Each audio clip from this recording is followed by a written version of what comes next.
Selamat siang rekan-rekan mahasiswa semuanya. Hari ini kita pertemuan kelima di akuntansi keuangan menengah 1. Materinya adalah mengenai Statement of Financial Position and Statement of Cash Flow atau laporan posisi keuangan atau yang biasa kita sebut sebagai neraca dan laporan arus kas. Nah, nanti kita akan membicarakan mengenai apa kegunaannya atau manfaatnya, kemudian bagaimana keterbatasannya, dan selanjutnya bagaimana format penyusunannya.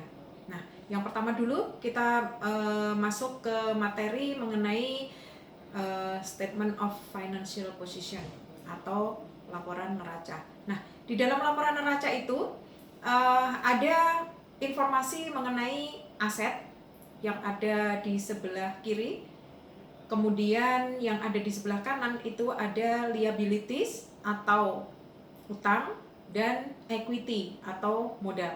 Nah, tujuan dari informasi itu disampaikan adalah untuk menyediakan informasi tentang sumber daya, kemudian utang dan utang kepada kreditor dan equity atau modal dari investor. Nah, kemudian manfaat yang berikutnya adalah untuk memprediksi jumlah, kemudian waktu dan ketidakpastian dari arus kas di masa yang akan datang. Nah, selanjutnya jika dilihat dari limitation atau keterbatasan dari laporan finansial position atau posisi keuangan ini adalah bahwa di dalam laporan posisi keuangan itu banyak sekali judgement atau estimasi. Jadi tidak menunjukkan angka yang pasti bahwa angka-angka yang ada di dalam laporan tersebut adalah memang benar-benar mencerminkan nyatanya. Kemudian di samping itu juga kita tahu bahwa di dalam laporan tersebut kita mengenal ada nilai dari keuangan itu ada kemungkinan bisa semakin menurun. Nah, kemudian kita tahu bahwa aset itu adalah sumber daya yang dimiliki oleh perusahaan, sedangkan liability itu adalah obligasi yang merupakan hak dari kreditor, sedangkan equity itu adalah hak dari investornya. Nah, kemudian dari sisi aset itu dibagi menjadi dua, yaitu aset lancar dan aset tetap. Aset lancar itu yang tersedia atau bisa dimanfaatkan dalam waktu hanya maksimal 1 tahun, sedangkan kalau aset tetap itu bisa lebih dari 1 tahun.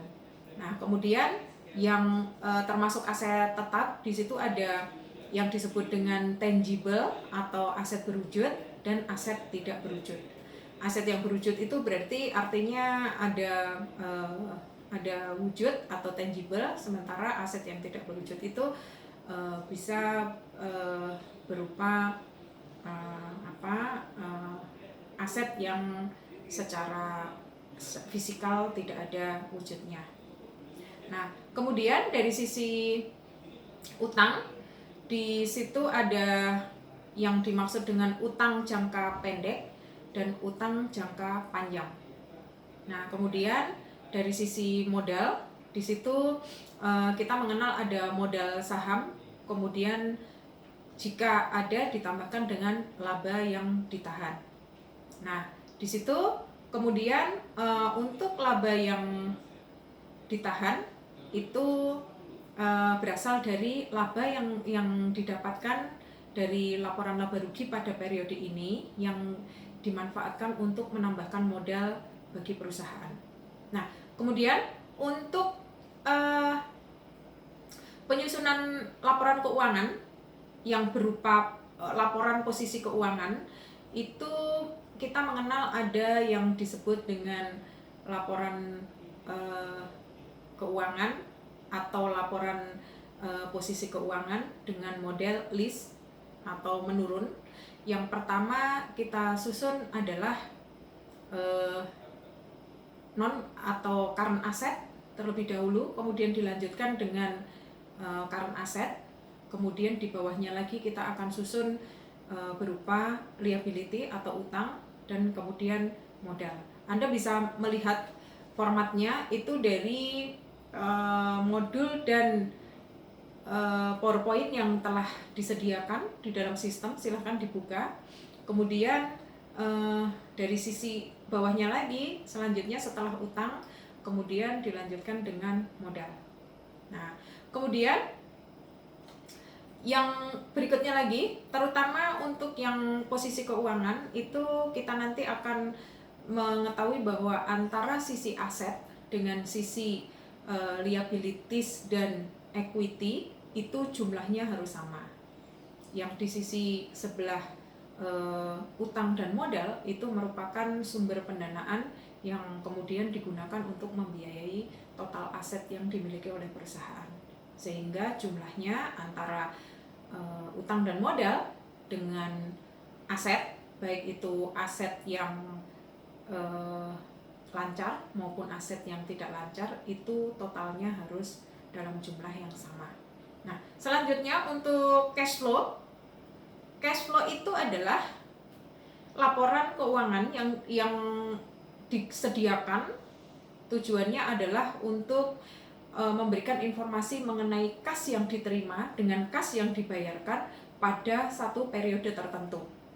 Berarti nanti kita akan mengenal bahwa cash itu berasal dari mana, kemudian digunakan untuk apa, dan bagaimana kemudian kita bisa mematchingkan antara kas yang masuk dengan kas yang keluar itu dari 3 bagian dalam laporan arus kas. Di situ kita ada laporan dari kas operasi, kemudian dari investasi, dan kemudian dari financing. Di situ menunjukkan adanya kinerja yang berasal dari kas masuk maupun kas keluar yang berasal dari masing-masing aktivitas tersebut.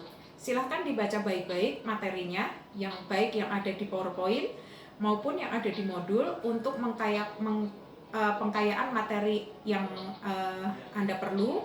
Kemudian selanjutnya silahkan digunakan untuk bahan pembelajaran. Demikian materi dari posisi keuangan dan arus kas hari ini. Saya cukupkan sekian. Terima kasih.